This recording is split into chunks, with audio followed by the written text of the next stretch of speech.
While I said I never really got into Shrek and I always sort of thought it was an overrated comedy, Shrek 2 I think is one of the greatest comedies ever made.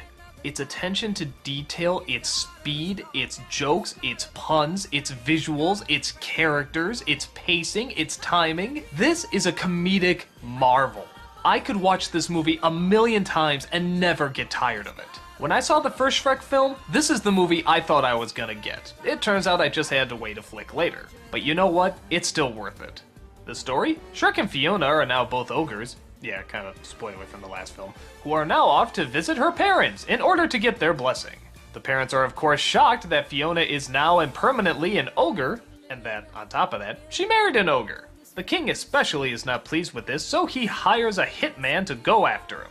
Or a hit cat. By the name of Puss in Boots, voiced by Antonio Banderas. This character is so popular and so funny he would eventually get his own movie spin-off. We also find out there's a subplot going on with an evil fairy godmother, and a prince named Prince Charming, who want to seize control by having Fiona marry him instead of Shrek. But Shrek just wants to make his bride happy and decides to take a potion to turn him human, thinking it will not only get the blessing of her parents, but also her love in return.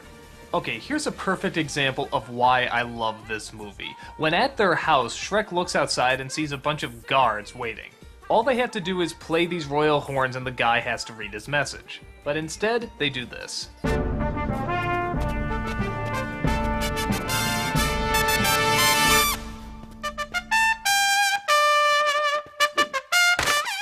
Enough, Reggie. Just that one little tidbit. This movie is full of great moments like that. Tons of little touches here and there. Every second is trying to throw a joke at you, and the majority of them hit bullseyes. These are well thought out and well put together. But to make it even better, the characters are really likable. I actually think the romance between Shrek and Fiona is very legitimate. I like the resolution they have at the end. I like how far he's willing to go. I like the fact that through half of the movie he doesn't look like his normal self. That's kind of a risky move. Donkey is funny. Yeah, I actually found Eddie Murphy hilarious in this, cause, I don't know, they gave him funny things to say. They also continue those great ideas with the fairy tale world, like they go to Far, Far Away, which looks like Beverly Hills. There's a low-down bar where all the fairy tale villains hang out, called the Poisoned Apple. Isn't that a great name? The villain is a great villain, and her plan is really pretty diabolical. The climax is one of my favorites, with a little bit of a wink to Ghostbusters and one hell of a great song number. This is one of those scenes where I was invested, excited, and laughing the whole time. I've talked about it before in the past, I don't even know what else to say about it. It's just so good. And if you really get angry at me for not thinking Shrek is one of the best comedies of all time, take some comfort in that I think the sequel is.